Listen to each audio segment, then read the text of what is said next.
The racing game industry titan Forza Horizon 5 has made its way onto PlayStation 5, that being starting spring, and spring starts March, when the next update is for the Crew Motorfest. So let's talk about that, because the Crew Motorfest needs to take this seriously.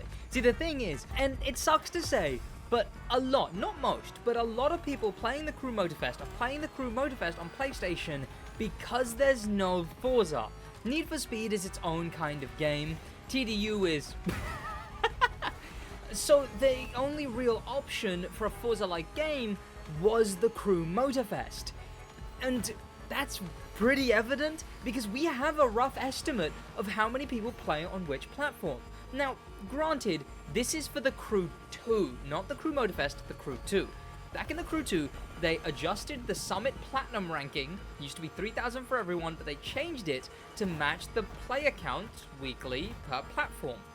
The ratio of players per platform is, for every 2.1 players on Xbox, there is 4 players on PC, and there is 11. I don't even have enough fingers for that. 11. So almost double the amount of PlayStation, of PC and Xbox combined play on PlayStation, the Crew 2. And it's likely that translated to the Crew Motorfest fitting even more directly by design. The Crew Motorfest fitting even more directly into the Forza niche. I mean, the Crew 2 was the big USA one and had the boats and planes, but it didn't really fit the Forza style. It wasn't really a festival. It was kind of just a story for, it was like 4 different stories in each of the different specs, and then a few gimmick events of different gimmick every like 4 months or so, swapping around every 2 months, which at least they marketed them separately. It's neither here nor there, I'll get to that. But that's what the Crew 2 was. The Crew Motorfest is a lot more like what the Forza audience would be looking for. A weekly, it shows the weekly systems differently. The Summit is more like the different weeks in the seasonal. The main stage is really open in what you can do to level it up, and it's just been bringing back a lot of cars, or like making cars buyable or available or returning from the Crew 2 rather than a brand new car everywhere. But that's kind of what they were going for, I guess, is the festival thing. But I'm afraid that that's kind of... See, the thing is, with the Crew 2, say the Crew 2 was a game with better graphics, better physics, better graphics and better physics. Or, well, more preferred physics, because I don't think the physics are too bad in the Crew 2. I think that the Crew 2 could survive a lot easier next to a Forza Horizon 5 without being cannibalized. But the Crew Motorfest, in trying to claim that audience, it might have put itself in a bad place to lose that audience. And the thing is, that audience is you. What are you gonna do? Because you're gonna have to buy Forza again, right? They're not bringing it for free. You'll still have to pay again for Forza. Are you gonna get Forza? Because that's what we're here to talk about. What is Forza on PlayStation 5 gonna look like? What can the Crew do to combat this? And what does the Crew need to do? And is the Crew even in trouble? That's what we're going to talk about. So subscribe and head down there and leave a like and whatnot. I'm very busy over the weekend. That's why I'm having a good old yap, so I can satiate you guys. Yada yada whatever. Welcome. Let's begin. Right. Forza. What kind of Forza are we even getting? We're getting a end of life. A Forza that people are already kind of fed up with. The people who play Forza are kind of already fed up with. One of the ones that was criticized the most as just Forza Horizon 4 but worse, as far as I remember. We're getting a Forza which has all the issues of being Forza and all of the positives of being Forza. See, the Forza Horizon 5 we're getting isn't going to be getting updates. It's going to have, presumably, every single thing that was in the game previous. It's going to have cross-platform play. We don't know about cross-progression yet, but we're going to be getting Forza Horizon 5 without any updates. And that's the big thing that the Crew has over Forza right now, is the updates. Forza releases spring, meaning starting March, where the Crew Motorfest has an update coming March. Now, in a dream world, right, Forza Horizon 5 came when the Crew did the Maui update. I think that could have been the biggest just Oh, Forza's on PlayStation? The Maui update was so good. Is so good. It has some of the that the Crew normally has, but it just undeniably has been the best update in the Crew's history. My worry is, despite this Forza being end of life and no more updates, despite other than like something to do with the user-created maps, despite all of that, we are about to get a Forza Horizon 5 competing against a Crew Motorfest that's still going to get updates. Are those updates going to be enough? Because is a Red Bull theme, is a Red Bull playlist, is a Red Bull stunt park or whatever they end up doing going to be enough? I'll talk about some ways in which it won't, but kind of got me worried. Because that's all they have. If they don't make it feel like 4 months of content, then I'm afraid people will play the Red Bull update and then get slapped with the realization of, okay, now what? Then start going over and looking at the PlayStation Store with Forza, or maybe they wishlisted it already, and is the Red Bull update going to be enough? My thinking is if they market it well. I know I've brought up marketing too much recently, but look, it has to come up. If they market it well, it absolutely could. We need to feel like we're in the months. We need a sense of what's the next month going to be. Please, the Crew, stop revealing every main stage car, every summit week, every summit car, and 90% of all the shop and year 2 pass cars. Stop revealing them a week before the update. 4 months, nearly 5 months before some of them are even added to the game. If they can do that, if we can get actual marketing where Red Bull starts and it's a playlist and it's 4 weeks or 5 weeks or whatever it is, a summit car at the end, and we don't know what week 2 is going to be until they go, okay, we just finished this first month of this big Red Bull update. Here's the trailer for month 2. Here's the teaser for month 2. Here's the reveal of the summit car for month 2. Here's the reveal of the main stage car for month 2. And then 3. And then 4.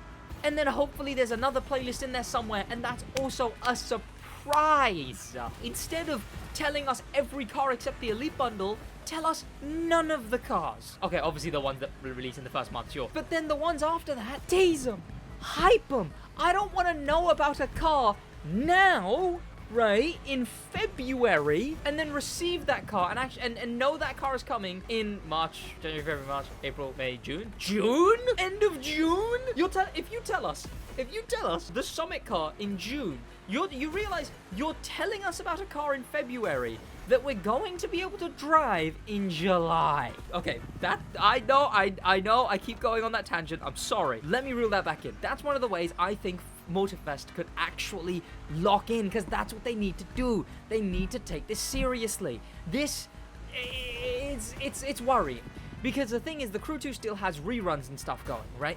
All those Crew 2 summit cars have to come back eventually. At 5 cars per update, 1 in the Twitch drops, 4 in the main stage. The Crew 2's cars, I calculated it, are going to take 6 updates to release. That's 2 years. We should have 2 years of reran main stage cars. You know what my biggest worry is? This isn't to do with Forza on PlayStation. You know what my biggest worry is? Is that in 2 years, when they've ran out of Crew 2 summit cars to bring back in the main stage, they'll just change how the main stage works. And instead of getting new cars, they'll just change how the main stage works. That's my worry, but I hope not. But we have 2 years worth of Crew 2 cars to still come back in 1 Twitch drop for main stage. Maybe they'll sneak in some summit reruns, but again, that would be taking from new cars and excitement that already isn't there because you tell us them way too early. Besides the point, at least they're new cars, unless you replace them. I think the PvP needs big changes.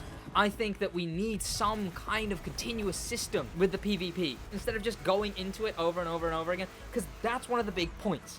Yes, we're dealing with a Forza that's end of life, but we're also dealing with a Forza that has a massive PvP base. I can't lie and say I wouldn't enjoy playing Infected, Capture the Flag more than going on a grand race. I'd definitely enjoy Demo Royale over the Eliminator, but the Crew just, unfortunately, and it sucks to say things like this because I might be wrong, but don't care about Demo Royale. There's 2 maps that are missing from Demo Royale. They just didn't, they just removed 2 maps. They added 1 new map with an entire island, and they added 1 new map. They removed 2 original maps. There's less maps in Demo Royale than there was at launch. And we haven't had a single public word on why, or if those maps are ever coming back. Besides the point. Demo Royale is definitely better than the Eliminator. I think I'd prefer Forza's PvP over the Grand Race though, and that's a bit of a shame. Now, some people do enjoy the Grand Race, but a lot of the content creators on Motorfest, PlayStation, have this massive PlayStation audience. You guys are definitely mostly PlayStation. And again, the main consistent thing to do on Motorfest is Grand Race, and you know, if the viewers now have another option of consistent PvP, I will go where the viewer satisfaction is, where you guys enjoy the videos most. But if it's gonna be Forza, then unfortunately it's gonna be Forza. Of course, I never fully abandoned the crew though. I think the PvP needs something. Whether it's a quick race system, whether it's the Crew 1 style of PvP, please! Or whether it's... No, I just want the Crew 1 style of PvP. Or whether it's a ranking system, a competitive system, a monthly, like, reward system. Something unique to the PvP, please!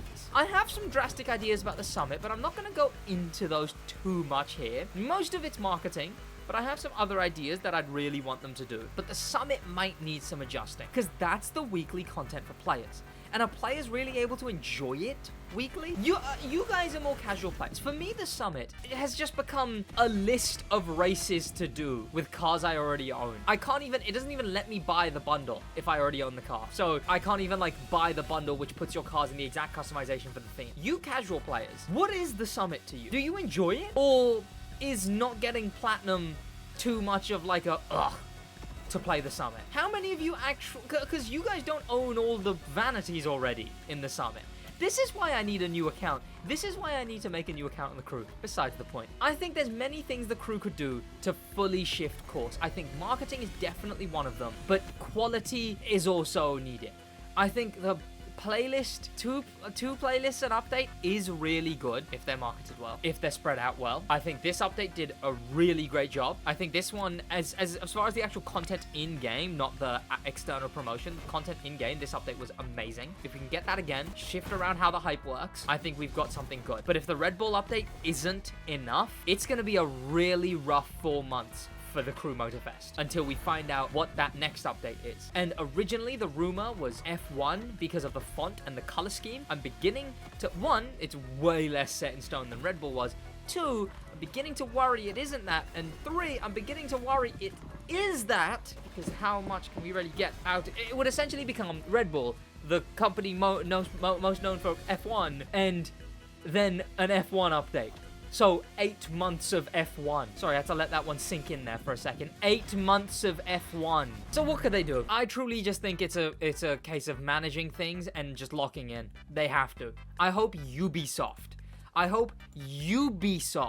can see, oh, we need to do something here. We need to like really fund this, right? I hope that like budget for car editions increases, because maybe we don't lose too many players, but having working systems would make sense, like Custom Show, which is getting a fix. Other than that, I think maybe the crew still has a chance. Let's end it on a positive note. The crew definitely has better customization. Like, on most cars, the crew has better customization. It doesn't have a bigger car list, but it definitely has a more varied car list. It doesn't have as good graphics on the map environment, but it's definitely got way better stylized graphics and themes, etc. The Crew Motorfest is the bigger map. I would go as far as to say the much better map. The Crew Motorfest,